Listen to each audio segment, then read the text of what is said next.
እዚህ ቸርች ስመጣ ግን ያለኝ ችግር ጸልዬ ተዘጋጅቼ እመጣለሁ ለመስበክ።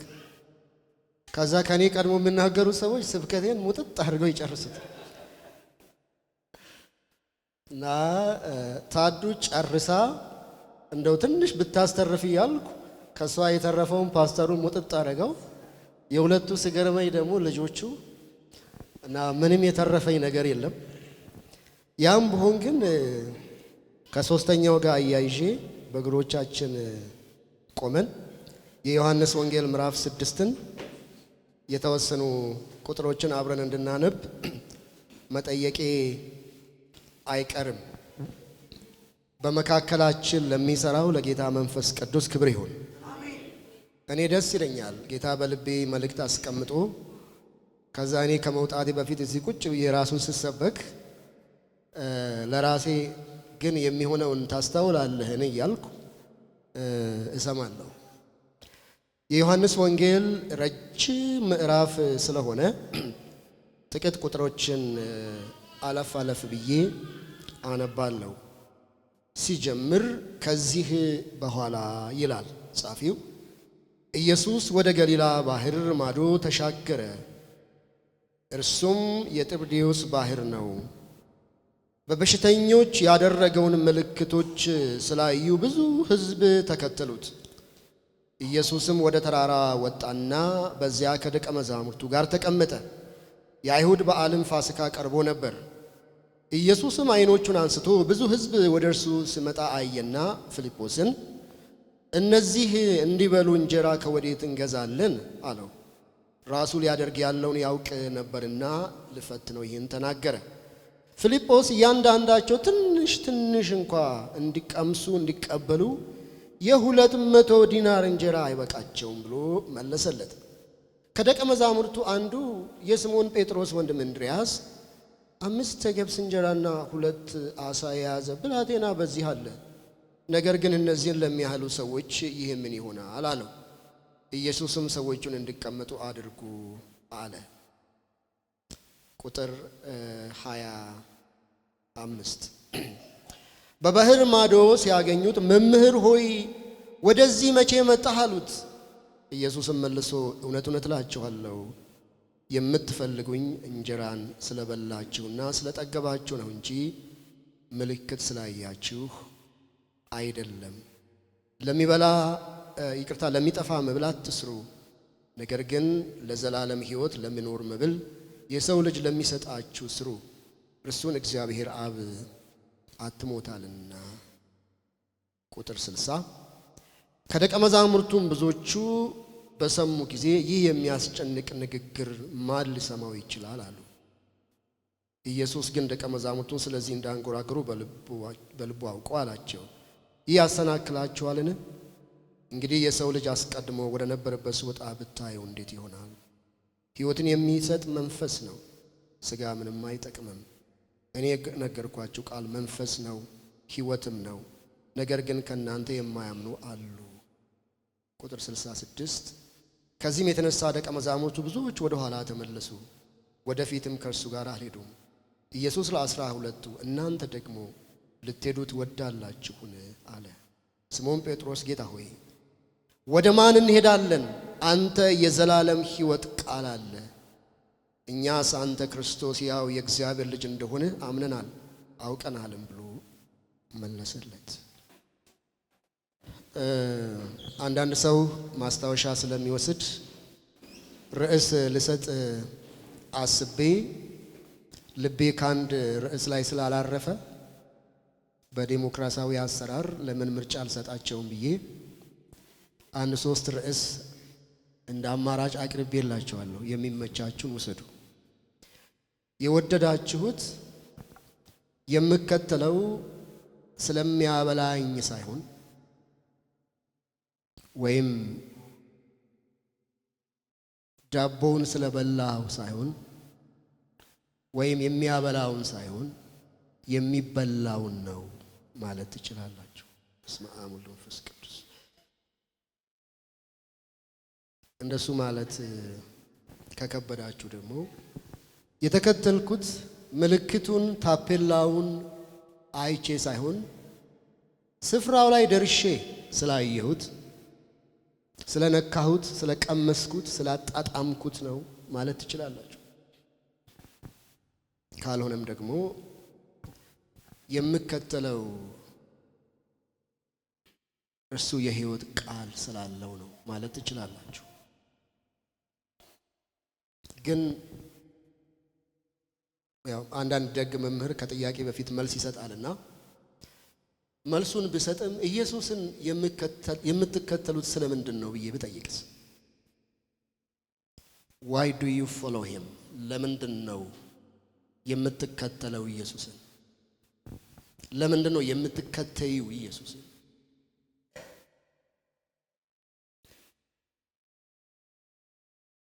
ለምንድን ነው ወገኖቼ?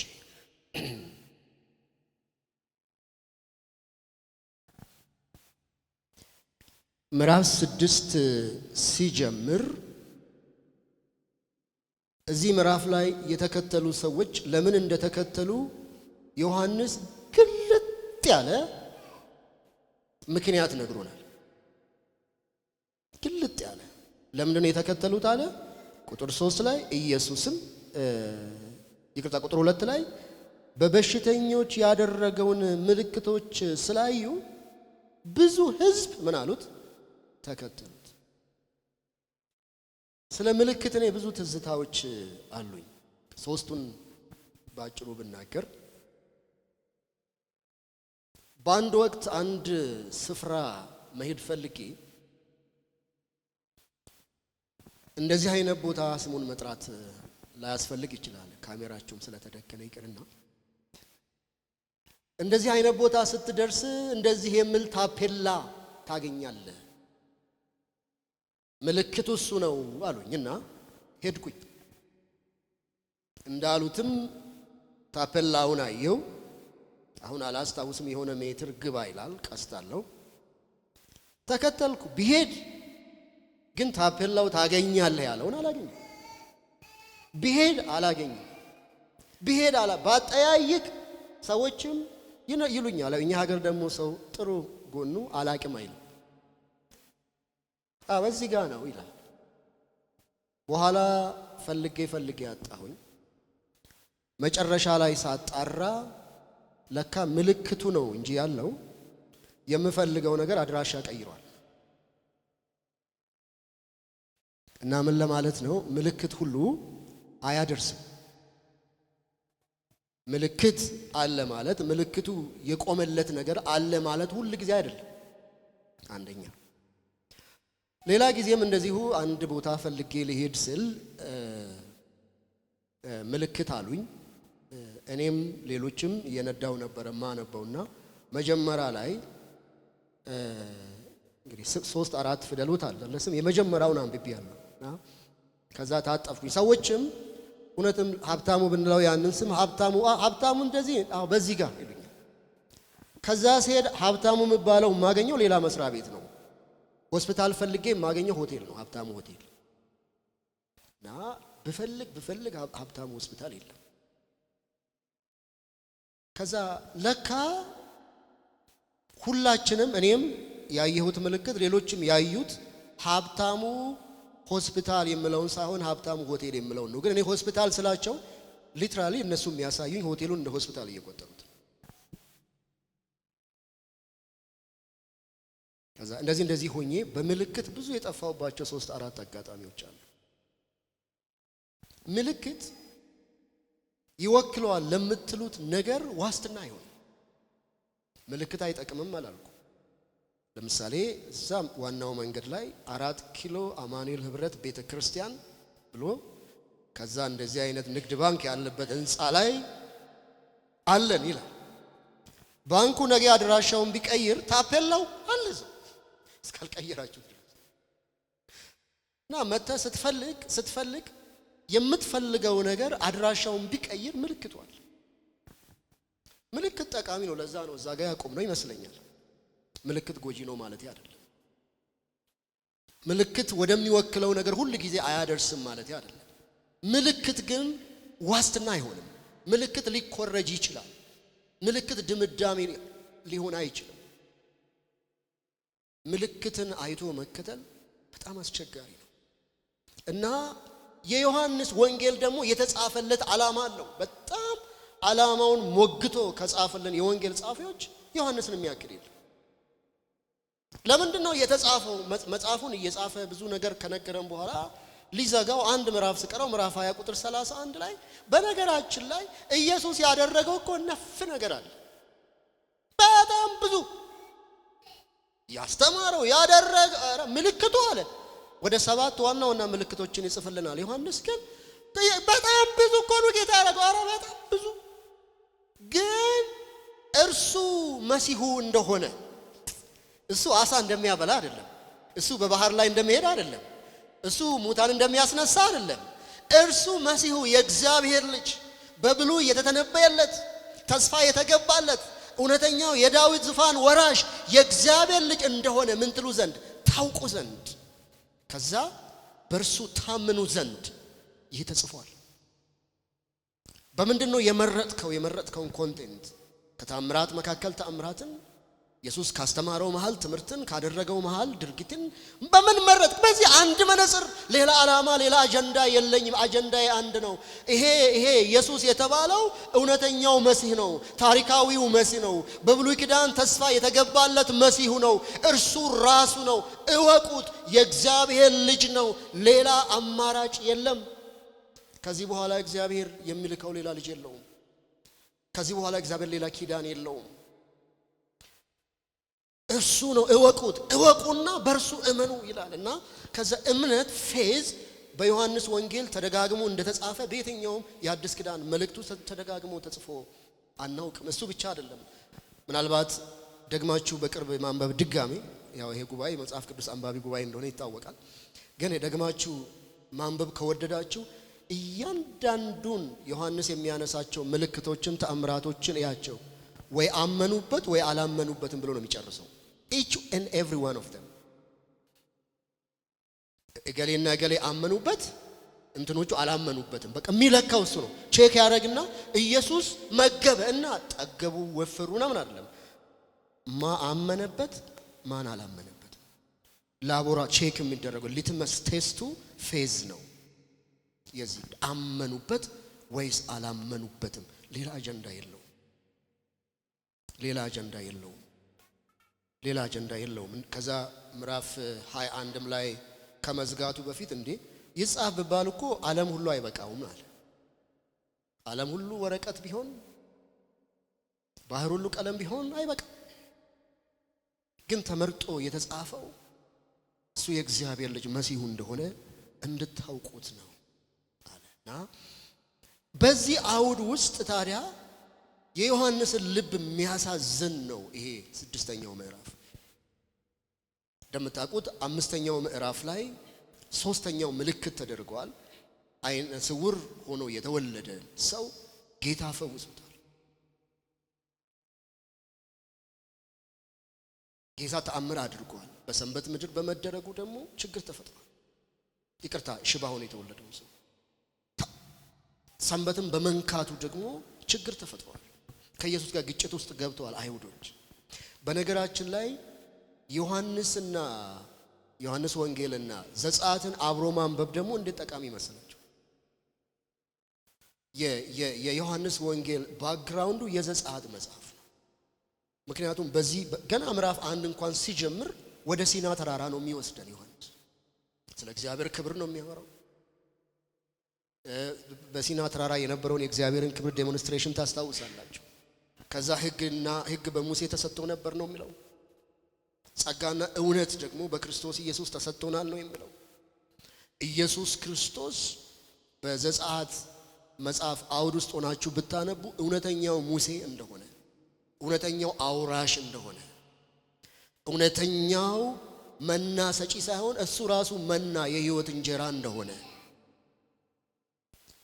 የብሉይ ኪዳን ፉልፊልመንት ወይም ፍጻሜ እንደሆነ በሚሞግትበት በዚህ መጽሐፍ ግን 6ኛው ምዕራፍ ላይ ምልክት አይተው ተከተሉት ይላል።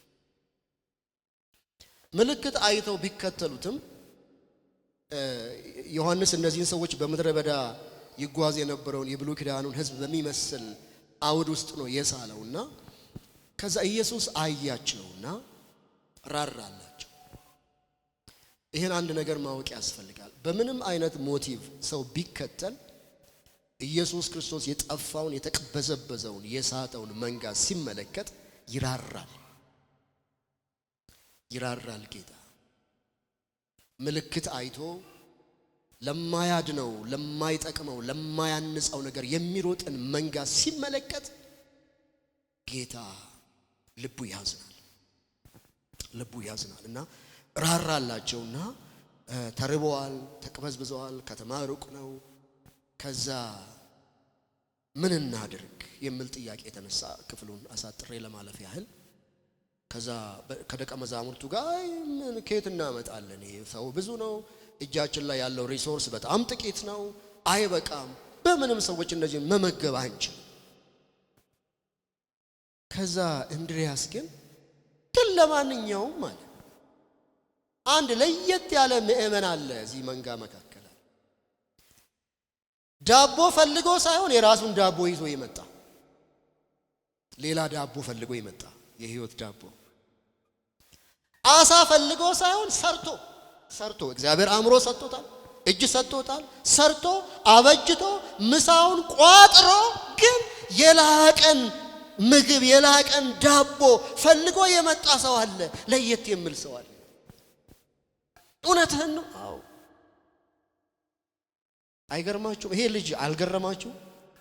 5000 ወንዶች በሚቆጠሩበት ማህበር ውስጥ ምሳውን ይዞ የመጣ አንድ ብቸኛ ሰው፣ ለምሳ ጌታን ያልተከተለ ሰው፣ ምሳውን ሰርቶ ቤቱ ያፈራውን 5 ትንንሽ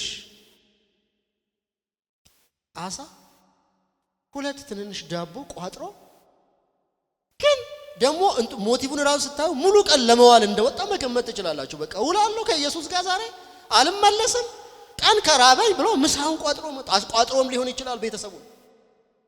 ግን ምሳውን ይዞ ለምሳ ሳይሆን ከምሳ ላለፈ ነገር ኢየሱስን የተከተለ ብቸኛ ሰው።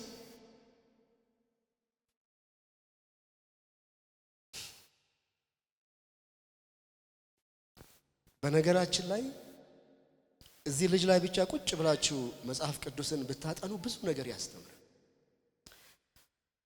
5ቱንም ትንሽ አሳና 2ቱንም ዳቦ እኮ የሰጠው እግዚአብሔር ነው። ግን አእምሮውን ተጠቅሞ ይሄ ምንም በቃ ምታት የለው፣ አስማት የለው፣ ምን የለው፣ አመስግኖ ቤት ውስጥ ያለውን አብስሎ ጌታ ሆይ ስለሰጠኸኝ የምድር አሳ አመሰግንሃለሁ፣ የምድር ዳቦ አመሰግንሃለሁ፣ ግን የህይወት ዳቦ ርቦኛል ብሎ ምሳውን ቋጥሮ የመጣ ሰው።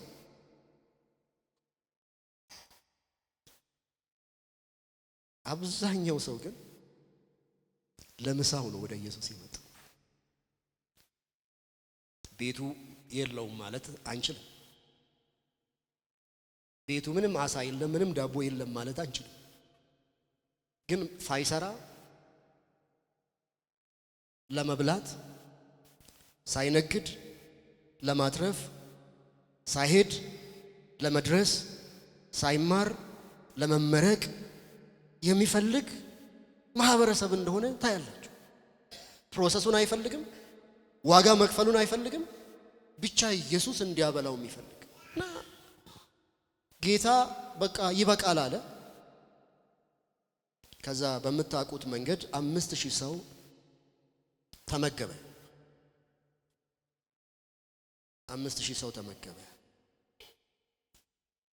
እና ጠገቡ። ከዛ ጌታ የሚተርፈው ምንም ነገር እንዳይባክን አለ ተሰበሰበ። ስንት ቅርጫት ሆነ? ስንት ሆነ? 12 ቅርጫት ሆነ።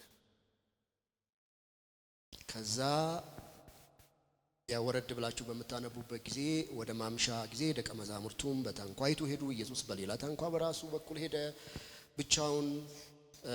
ሌሎች አሁን ወደ ተራራ ወጣ። እንደዚህ ምለውን ልለፈውና ማለት ነው።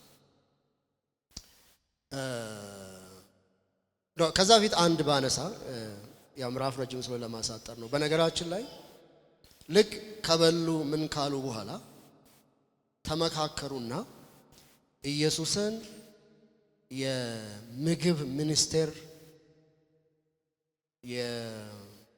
በቃ የሚያበላ ንጉሥ አድርጎ ለመሾም ተመካክረው መጡ።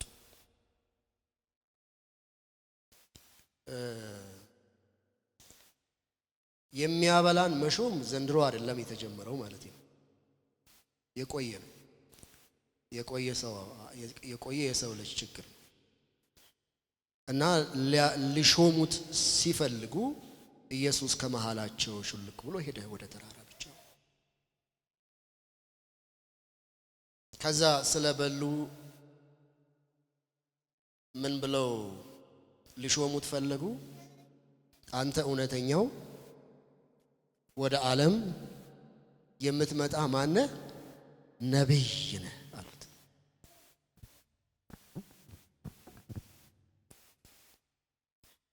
እና የነብይነት መስፈርትም ማብላት የሆነው ዘንድሮ አይደለም፣ የቆየ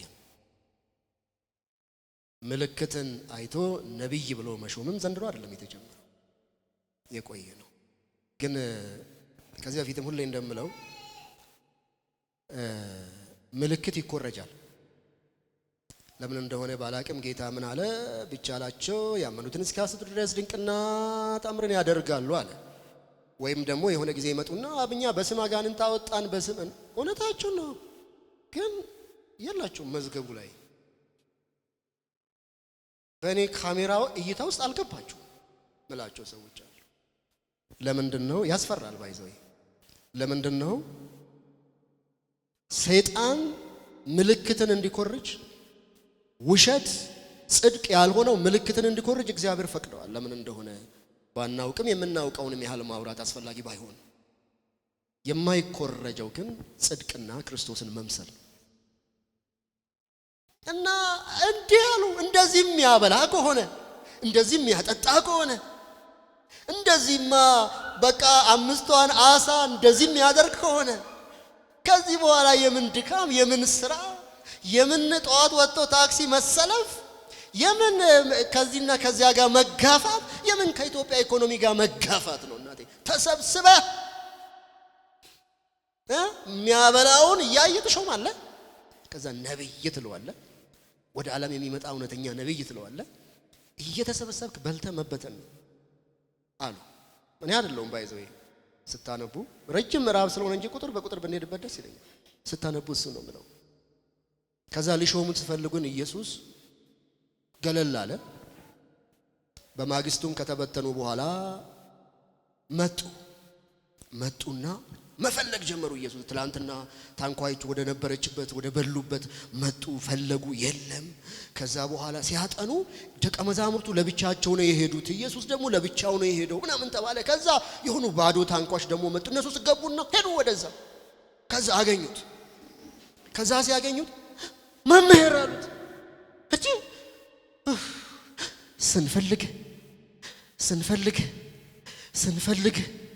ስንፈልግ የት ነበርክ? የት ሄደህብን ነው? ደስ አይልም? ስንፈልግህ ደስ አይልም? ደስ አይልም? ማን ኦፍ ጋድ ምነካ በየሄድክበት ስንፈልግህ እዚህ ሰፈር ታይቷል ሲባል አረ ስንፈልግ ከዛ ኢየሱስ አየና በነገራችን ላይ የተከተላችሁኝ ስለበላችሁ ነው።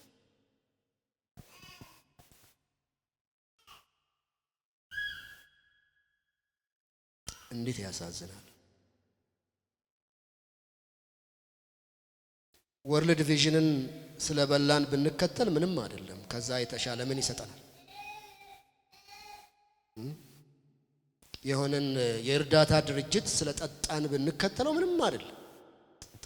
እሱም መከተል ጣዖት አምልኮ ቢሆንም ያው ከዛ የተሻለ ስለማይሰጠን ግን ኢየሱስን የእግዚአብሔር ልጅ መሲሁን አግኝተውት ወገኖች ልቡን ሳይሆን እጁን አገልግሎቱን ሳይሆን አገልግሎን ፈልገው ይከተሉታል። ስለበላችሁ ነው። እና ለሚታይ ለሚጠፋ መብል ምን አትበሉ፣ አትስሩ። ዶንት ዱ ዛት። ክሳራ ነው፣ አይጠቅምም ወገኖች፣ አይጠቅምም። መብላትና ማጠጣት ይሄ ስጋ የሚበሰብስበትን ወራትና ዓመታት ያራዝም ይሆናል እንጂ የሚፈጥርለት ሌላ ነገር የለውም። ይሞታል፣ ይበሰብሳል፣ አፈር ይሆናል። እስቲ አሜን። ተከልክለዋል እንዴ? አሜን ማለት ትንሽ ርቄ ስለመጣው አዋጅ ወጥቷል እንዴ? ካልወጣ እስቲ አሜን በሏ። ጊዜው ነው እንጂ የሚያጥረው የሚረዝመው ይበሰብሳል። እና ይሄንን በማብላትና በማጠጣት ቢሆን ኖሮ የተሻለው መንገድ ኢየሱስን አለመከተል። ምክንያቱም የመጫወቻ ሜዳ ይሰፋልሃል፣ የመጫወቻ ሕግም ትንሽ ቦርቀቅ ያለ ይሆንልሃል። ከሌብነት እስከ ማጭበርበር የመጫወቻ ሕግ አካል ስለሚሆንልህ የተሻለ በአቋራጭ የመብላት እድሎች ይኖራሉ። እና ስለበላችሁ ነው ኢየሱስ ፊት ቆማችሁ አያሳዝንም ወገኖች? አሁን በዚህ ዘመን እኔ ራሳቸው ተነስተው መጥተው ይሁን ወይም የነሱ መንፈስ ወድቆ በምድራችን ባላውቅም ብዙ ሰው ኢየሱስ ሲመለከት እንደዚህ የምለን ይመስለኛል። ብዙዎቻቸው የጫማ ቁጥራቸው ስለተነገራቸው ብቻ የሚከተሉ ስንቶች አሉ መሰላችሁ?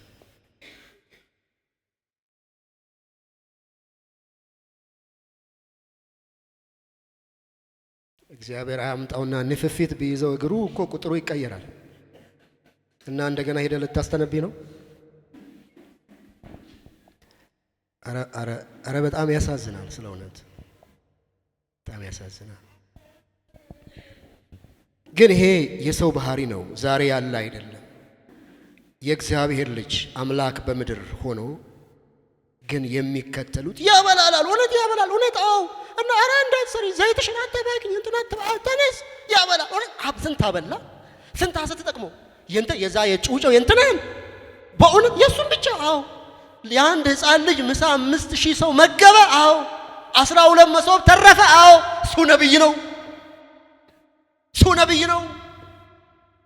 የነብይነት መስፈርት በቃሉ ተጽፎ ሳለ ብሉይን ለሚያውቅ ነብይ እንዴት እንደሚሾም እንዴት እንደሚመረጥ በቃሉ ተጽፎ ሳለ አሁን ግን ማንም የሆነ ሲን ላይ አፒር አድርጎ ማብላት ይቻል እንጂ ቁጥር መገመት ይቻል እንጂ እንዴት እንደሚገመትም ጭምር ካስፈለገ እናጋልጣለን። በነገራችን ላይ በመንፈስ ብቻ ሳይሆን በአእምሮም የምናውቀው ማውራት እንችላለን።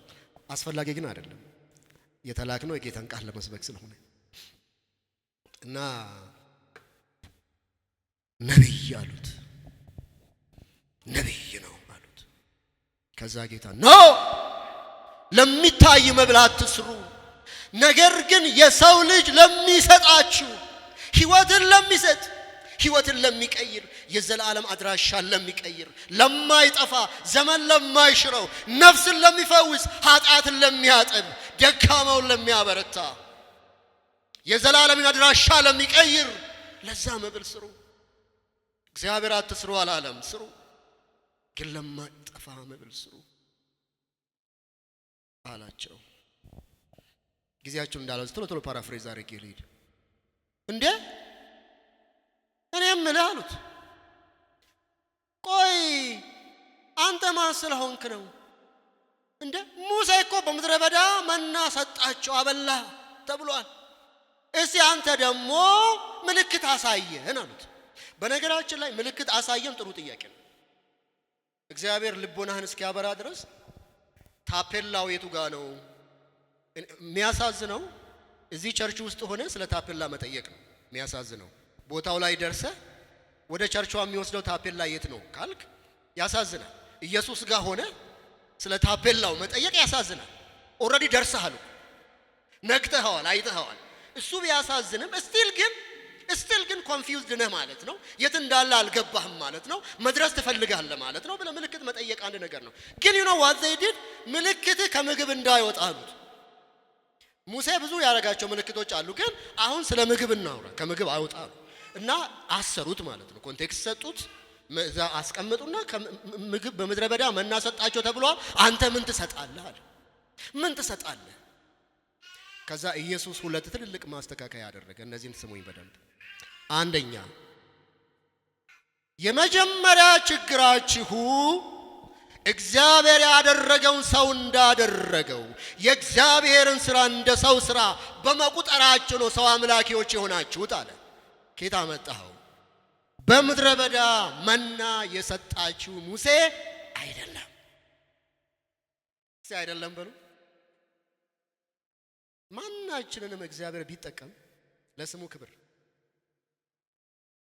ማንንም መፈወስ፣ ማንንም ማዳን፣ የማንንም ሕይወት መቀየር አንችልም።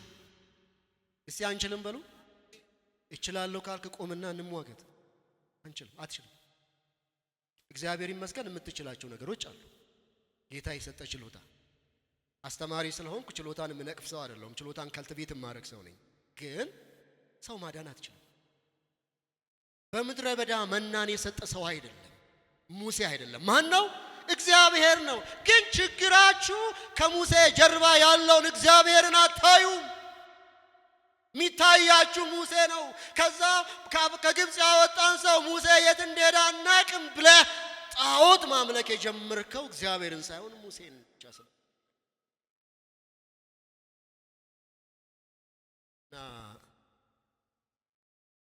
እግዚአብሔር የሚያደርገውን ለሰው ሰተን ሰው ማምለክ የጀመርነው ዘንድሮ አይደለም። እኔ በጣም ጊልቲ እንዳይሰማም ብዬ የቆየ ነው። ያኔ ጀምሮ ሙሴ በምድረ በዳ መና ሰጠን። አንተ ምን ማድረግ ትችላለህ? እስቲ ምን ምልክት ታሳያለህ? you know what እዛ ጋር እኮ ድንጋይ ዳቦ አድርጎም ይሁን እንደ ትላንቱ አሳ አብዝቶ ዳቦ አብዝቶ እንዲያበላቸው ሌላ ነገር አይደለም። ከዛ ማስተካከያ አንድ መና የሰጣችሁ ሙሴ አይደለም፣ በሰማይ ያለው አባቴ ነው። አንደኛ። ሁለተኛ ሌላ ያልሰማችሁት ያላወቃችሁት ልንገራችሁ። መና የበሉት ሁሉ አንዳቸው ለምስክር አንዳቸው ለወሬ ነጋሪ ሳይተርፍ ምን ብለዋል? ሞተ። በነገራችን ላይ መና ከመሞት አያድንም። ስንኖር እንበለዋለን፣ እግዚአብሔር ይመስገን ስንኖር። መና ግን ከሞት አያድንም። ሁሉም ሞተዋል፣ የበሉ ሞተዋል። I just want you to know that። ለምን ነው ኢየሱስን የምትከተሉ? ለምን የምትከተሉ? እመጣበታለሁ። ስለ መና ጌታ ግድ አይለውም አይደለም፣ ስለ መና ግድ ይለዋል። መናን ለሕዝቡ ያዘጋጀ እግዚአብሔር ነው። መናን ለሕዝቡ የሰጠ እግዚአብሔር ነው። እግዚአብሔር አቅራቢ መሆኑ እንዲታወቅ አብዝታችሁ አትልቀሙ። የየለታችሁን ልቀሙ። ነገም ከነጎሪያ ምን ያለው ዛሬም ማበላ ነገም ማበላ ከነጎሪያ ማበላ እኔ ነኝ፣ የማኖርህ እኔ ነኝ ያለ እግዚአብሔር ነው። የመና ፕሪንሲፕል one day at a time ነው። በእያንዳንዱ ቀን ታጥበ እጅን ታጥበ ሻወር ወስደ ፊትን ታጥበ ሳህንን አጣጥበ አባባ ስትል እግዚአብሔር ፕሮቫይድ ያደርጋል። በየቀኑ እግዚአብሔር ፕሮቫይደር ነው። አንዳንዶች በስግብግብነታቸው መናን አብዝተው ሰበሰቡና ቤታቸው ውስጥ ምን አለ ተላ ሸተተ። ጥቂት የሰበሰቡ ግን ምን አላላቸው? አልጎደላቸውም። ለምን? የሚያኖር እግዚአብሔር ነው። የሚያበላ እግዚአብሔር ነው። የሚያጠጣ እግዚአብሔር ነው። የሚያለብስ እግዚአብሔር ነው። ስንታመም የሚፈውሰን እግዚአብሔር ነው። እሱን እያጣጣልኩ አይደለም። ይሄኛው እንድገን ይሄኛው መጣጣል የለበትም። እኔ ግን እያልኩ ያለሁት ወንድሜ ከሞት እንኳን ብትነሳ እንደ አልዓዛር ተመልሰህ ትሞታለህ። እሱን ማወቅ ያስፈልጋል። ትሞታለህ ተመልሰህ። ከዛ የከፋ ነገር የለም። ከተቀበርክ በኋላ በቃ ሃሌሉያ ብዬ መንፈስ መጥቶብኝ አንሱት ብዬ ብትነሳ ክብር ለጌታ ይሁን። ጌታን መከተል ከተውክ መልሰት ያለ ጌታ ምን ዋጋ? እያልኩ ያለሁት ግን ጌታን የምንከተለው ለሚጠፋ ለጊዜያዊ ነገር አይደለም። ሃሌሉያ። እና ሞቱ አላቸው። ከዛስ እንግዲያውስ ልንገራችሁ፣ ሰው በልቶት የማይሞት ሰው አንድ ጊዜ በልቶት ለዘላለም የሚኖር የሰውን አድራሻ የሚቀይር ሕይወትን የሚሰጥ እውነተኛ መና ሰጪ እኔ ነኝ አላለም። ባይ ዘ ዌይ ይሄ የብሉይ ኪዳን ፍጻሜ የሆኑ የመጽሐፍ ቅዱስ ክፍሎችን ሳነብ ነፍስ አይቀርልኝም።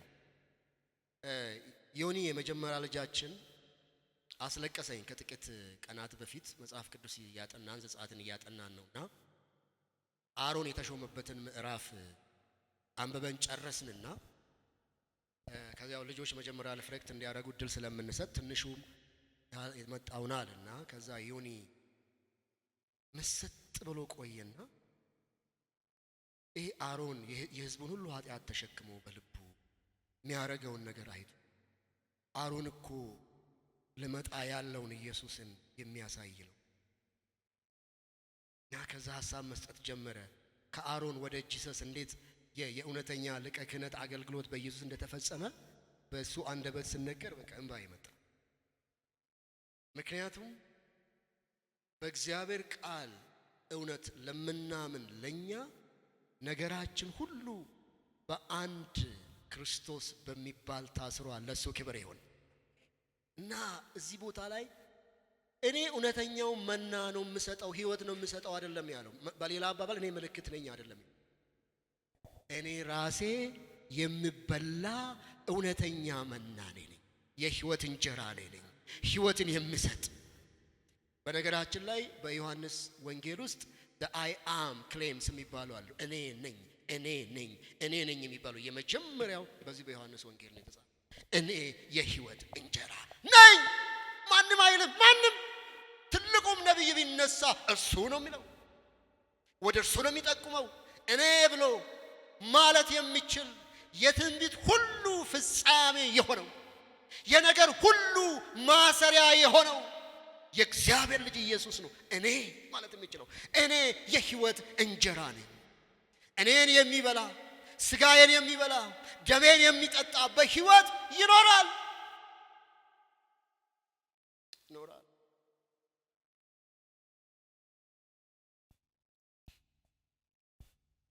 ለምንድን ነው የምትከተሉት ኢየሱስን?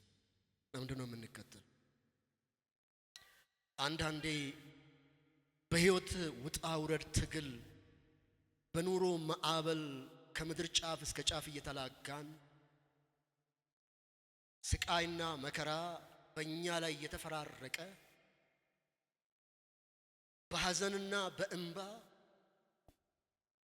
ጥርሳችንን ነክሰን እምቢ ብለን እስትንፋሴ እስካለ ብለን ሙጭጭ ብለን ምንከተለው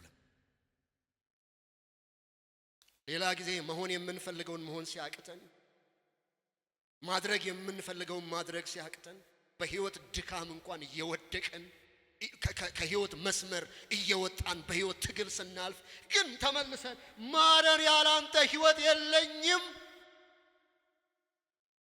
ማረኝ ብለን ሙጭጭ ብለን የምንከተለው ለምንድን ነው? ሌላ ጊዜ እግዚአብሔር በሚታየው ነገር ሁሉ ባርኮን የሚያስፈልገው ነገር ሁሉ ኖሮን አንተ ከብርም አንተ ከወርቅም አንተ ከምታየውም ትበልጣለህ ብለን ያኔ በምድረ በዳ እንደነበረው ውድቅ ብለን አሁንም አንተ ነህ ብለን ምንከተለው ለምንድን ነው? በየትኛውም የሕይወት መለዋወጥ ውስጥ የማይደበዝዝብን ለምንድን ነው? ዋይ ኢየሱሴ የምንለው ለምንድን ነው? ወገኖቼ ፕላን ቢ ስለሌለን ነው። ሌላ አማራጭ ስለሌለን ነው። የሕይወት እንጀራ እሱ ብቻ ነው።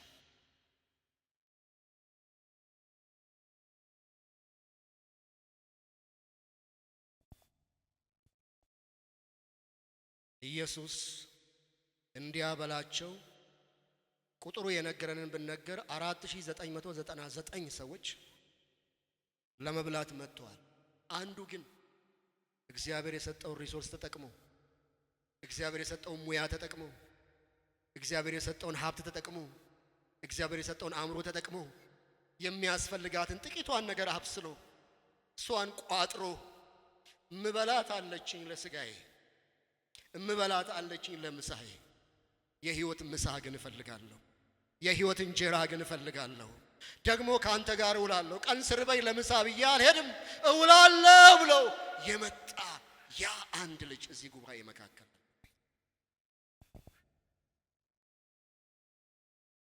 ተግቶ የሚሰራ እግዚአብሔር ስራውን እንዲባርክለት በጽድቅ የሚሰራ በታማኝነት የሚሰራ እግዚአብሔር የሰጠው ጥቂቱን እንዲባርክለት በጸሎት ጌታን እየተማጠነ ኢየሱስን ግን ለህይወት እንጀራ የሚከተል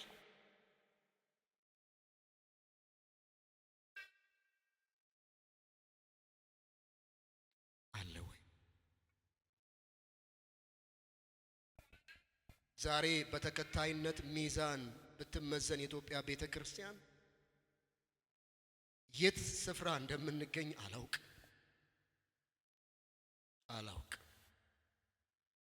እኔ አላውቅ።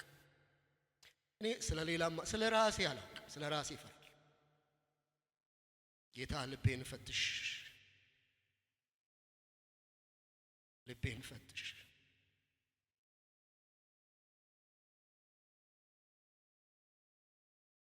የሚያበላውን ነው ወይስ የሚበላውን ኢየሱስን ነው የምትፈልግ? ቼክ ማድረግ ጥሩ ነው። የሚያበላውን ኢየሱስ ላይ ብናተኩር እቺ አዳራሽ እንደማትበቃን የታወቀ። እንደዚህ አይነት የመኖሪያ ህንጻ ሳይሆን ዘርገፍ ያለ የመሰብሰቢያ አዳራሽ ነበር የምንሰራው። በማንም በሚፈርድ ልብ አይደለም፣ በሚያዝን ልብ ግን ይሄ ነው። ከዚህ በፊት እዚህ ጉባኤ እንዳልኩት በዘፍጥረት 3 እና ራእይ 20 መካከል ያለን ሰዎች ስለሆነ በህይወት ውጣ ውረድ በማዕበል እየተናገን ጥርሳችንን ነክሰን ነው የምንከተለው። ኢየሱስን መከተል በቃ ላይ ጽንፈኝነት አመለካከት በቃ ምንም ቻሌንጅ የለውም። ሃሌሉያ ሁሌ ፌሽታ ነው ምናምን የሚባል ነገር የለም።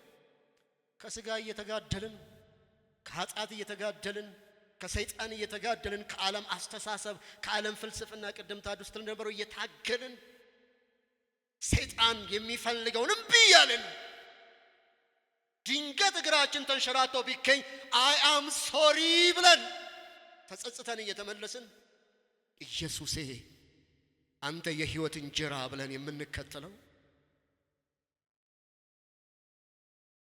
እሱ የነፍሳችን ብቸኛ መድኃኒት ስለሆነ ነው ወገኖቼ።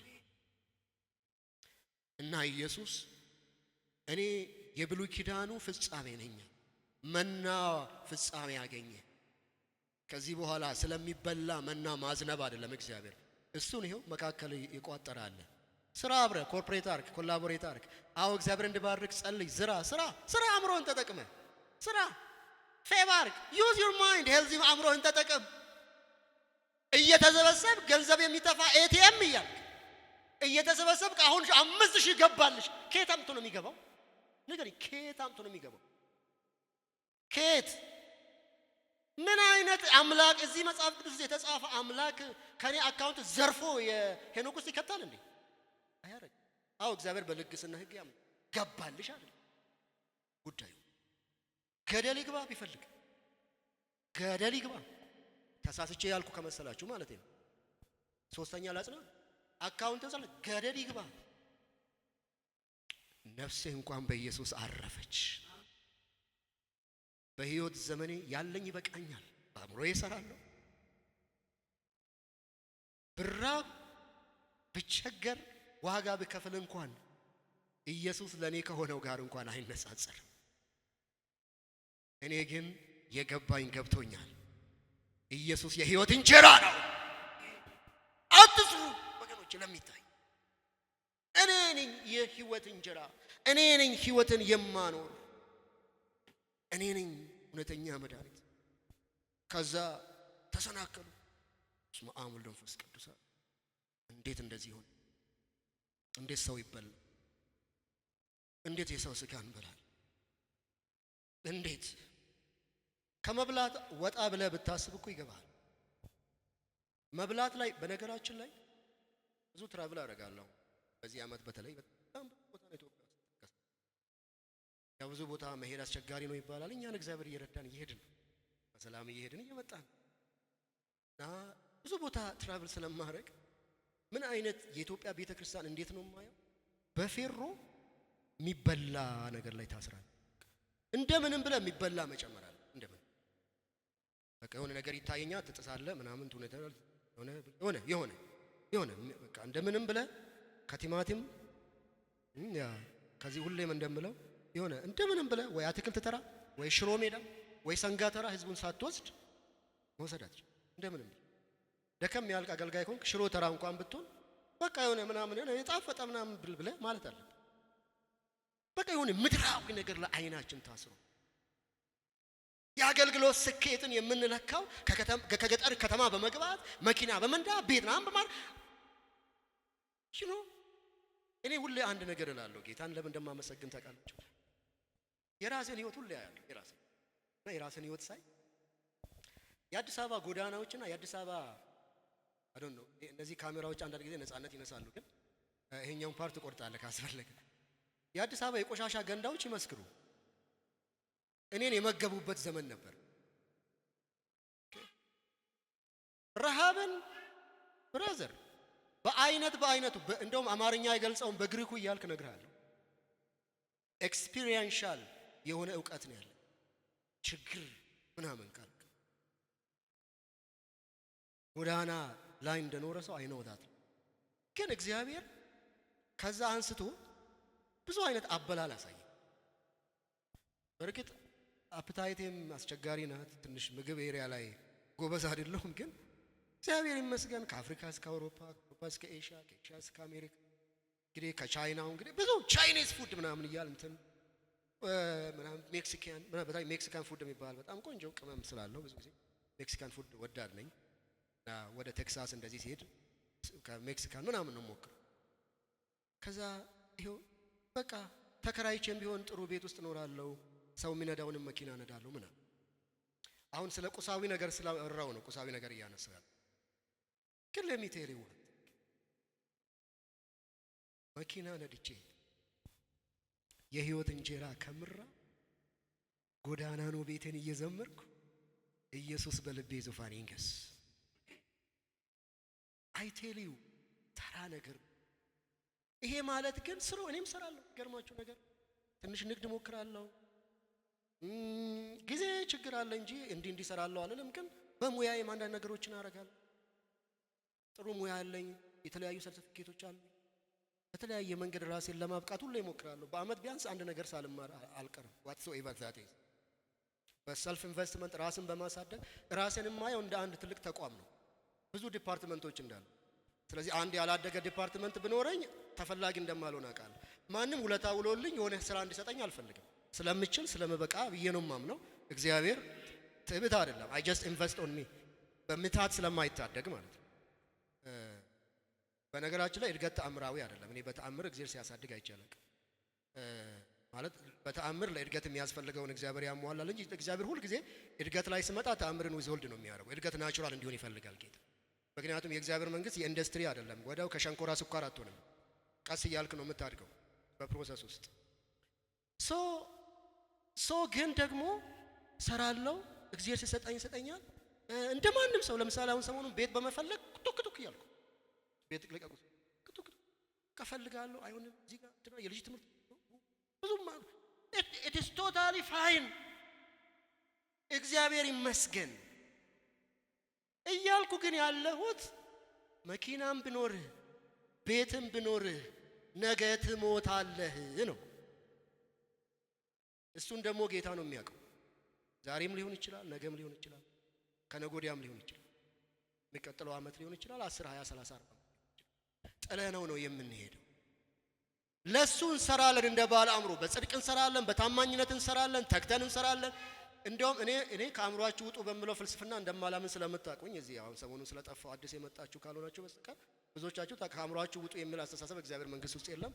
የእግዚአብሔር መንግስት አእምሮን ሁሉ የሚገዛ ነው። ይሄ በእግዚአብሔር መንፈስ የታደሰ አእምሮ የበለጠ የሚያስብ የበለጠ ክሪኤቲቭ የበለጠ ፈጣሪ ነው እንጂ መሆን ያለበት የበለጠ የሚጀዝብ አድርጎ ኢየሱስ ነው ምን አእምሮ እግዚአብሔር አልፈጠረም። ይሄ የዓለም ክፉ የጠላት ውጊያ ነው። በነገራችን ላይ ጴንጤውን አጀዝቦ ኢየሱስ ብቻ ብሎ የሚሞት የሆነ ንፉዝ አድርጎ ጴንጤን ለመግደል የተነሳ የሰይጣን ሴራ ነው። እግዚአብሔር አእምሮን የለወጠልህ እግዚአብሔር የተቆጣጠረው መንፈስ ቅዱስ የሚሰራበት ብራዘር ከሞተ ነገር መካከል ህይወት የሚያወጣ ከጨለማ መካከል ብርሃን ማየት የሚችል አእምሮ ነው ያለ። ኢየሩሳሌም ቅጥርን ዞር ብለህ አይተህ ግንብት የምን እግዚአብሔር ምናምን ብለህ የምትሰራ ሰው። እስቲ ነህምያን ወሰዱት።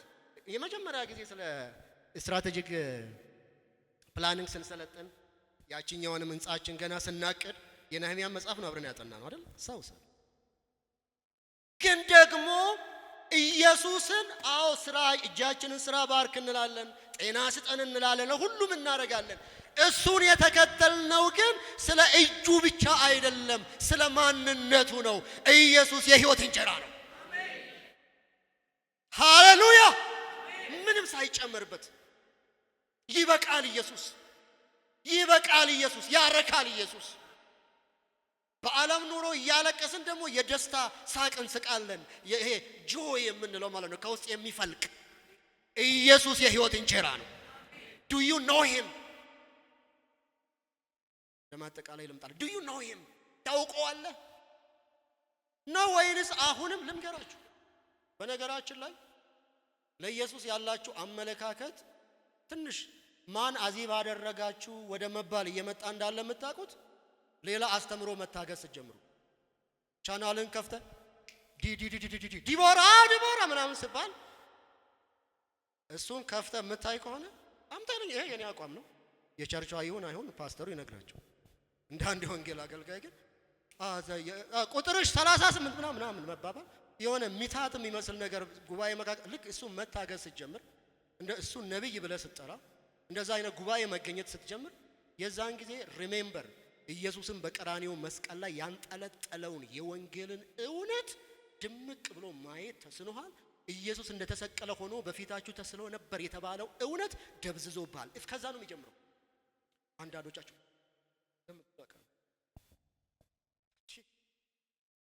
ብራዘር የሰው ልጅ አእምሮ ኒውትራል ነው። ባይዘው ኔጌቲቭም ፖዚቲቭም አይደለም። በፖዚቲቭ ኢንፎርሜሽን ከሞላው ፖዚቲቭ ኢየሱስ መስቀሉ ቃሉ ምልጋ ከሄድክ በቃ ሳታውቀው ስትቃጅ ራሱ በህልም መስቀሉ ባለቤት ቀስቅሳ አራ መስቀሉ እያልክ ነው የምትለው።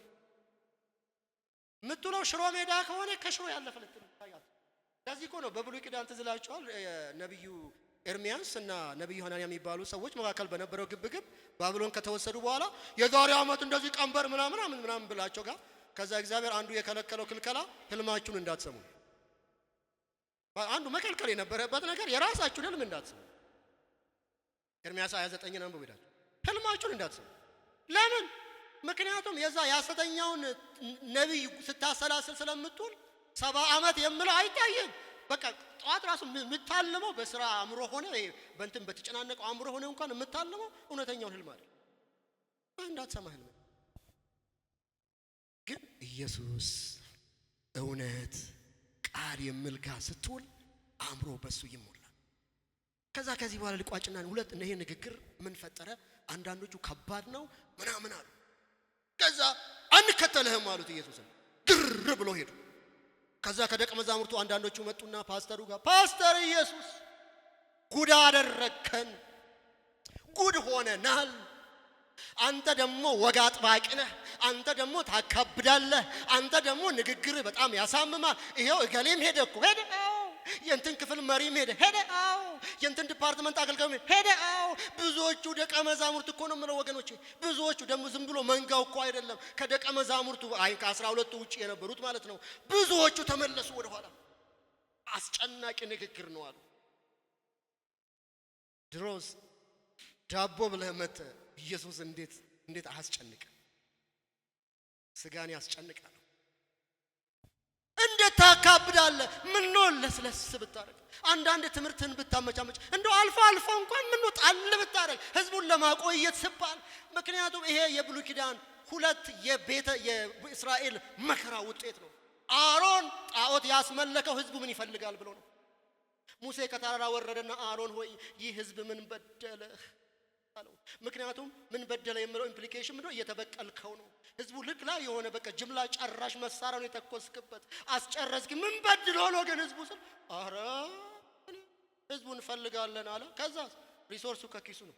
ለነገሩ የሚፈልገውን ካገለገልክ ሪሶርስ ከኪሱ ነው። ወርቁ ከራሱ ነው ከህዝቡ ነው አለ።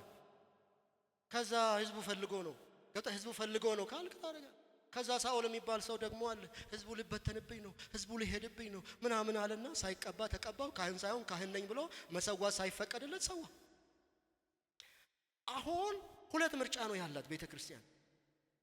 ወይ ኢየሱስ ኢየሱስ ኢየሱስ ብለህ የኢየሱስ ክርስቶስ ተከታይ ታፈራለህ፣ ወይም ደግሞ ህዝቡ ምን ይፈልጋል ብለህ ወርቁን እየሰበሰብክ ቀጥሎ ያለው ልትተው፣ ወይ ደግሞ ህዝቡ እንዳይበተን እያልክ ያልሆንከውን ሆንኩት።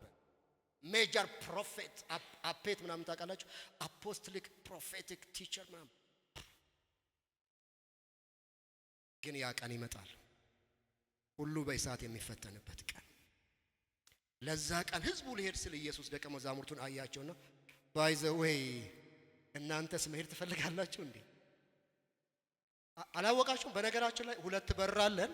አንደኛው እዛ ጋር ሁለት እህቶች በሱ ጋር ጋችሁ፣ ከዛ በዚህ ጋር ደግሞ ሄዱ።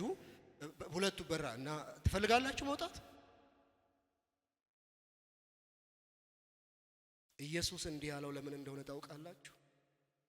ሰው ዓለምን ሁሉ ቢያተርፍ ነፍሱን ግን ቢያጎድል ምን ይጠቅመዋል ስለምለው እውነት እንጂ ለህዝቡ ግድ ስላላለው አይደል። ከዛ በዚህ እንቋጭ። ቀደም ብሎ ኢየሱስ ነግሯቸዋል። ቀደም ባነበብኩ እና ገብቶታል ጴጥሮስ። ኢየሱስ እዛው ምዕራፍ ላይ ነው የነገራቸው። ስጋ ይገድላል ምንም አይጠቅምም፣ እኔ ነገርኳችሁ ቃል መንፈስ ነው ምናምን ብሎ ስለሰበከው እንዴ ጌታ ሆይ ካንተ ወደ ማን? አንተ የዘላለም የህይወት ኢየሱስ ክርስቶስ ያድናል። ነገር ብዬ ላብቃ። አንዳንዶቻችሁ ህይወታችሁ ሁሉ ጊዜ ፈተና ውጣ ውረድ የሚበዛበት እንደሆነ አስባለሁ። አንዳንዶቻችሁ ህይወት እሱ ነው። አንዱን ምዕራፍ ስትሻገሩ ሌላ፣ አንዱን ምዕራፍ ስትሻገሩ ሌላ እና እኔ ምንፍስፍስ ያለ እውነትን የምክድ ጴንጤ ሆኜ የማላቅም ጌታ ይመስገን። እግዚአብሔር እንደሱ አይነት ህይወትም ስላልሰጠኝ የራሴ መንገድ የራሱ ለዛ ስለማይፈቅድ፣ ግን አንዳንድ ጊዜ ጌታን መከተል በጠባቡ መንገድ መከተል ወገኖቼ ሆይ ኢዮብ እንዳለው ህይወቴን በእጄ ያኖራለሁ አይደል ያለው። በጥርስ መንከስጋዬን በጥርሴ ነክሳለሁ አይደል ያለው። እንደሱ አርጋችሁ የምትከተሉ አላችሁ። አንዳንዶች ደግሞ በአንጻራዊነት እግዚአብሔር ጌታ ይመስገን የጌታን ካገኘው ጀምሮ ጓዳዬት ሞላ ብላችሁ የምትከተሉት ነው። በሁለቱ መካከል ደግሞ ያለን እንነው። ግን በዚህ ሁሉ ውስጥ ሁለት ነገር እናውቃለን። አንደኛ ይሄ ስጋ ዛሬ ይሁን ወይ ነገ አላውቅም፣ በመኪና ሄዶ ይሁን በታክሲ አላውቅም። አያቴ እንደምትለው ሆላኛቴ ሞ ኦላኛቴ ይባላል በኦሮምኛ። እስቲ የገባው በእንግሊዘኛ ነው አሁን ያልኩት። እና አያቴ ምን ትላለች? ከን ሆላኛቱስ ከን ኦላኛቱስ ቂጥሞ ዳበቴ ዴማ ትላለች። እስቲ የገባው ዶክተር አፍርሽ ገብቶታል። እስቲ ምን ማለት ነው? እስቲ ፕሮፍ እስቲ ንገረን።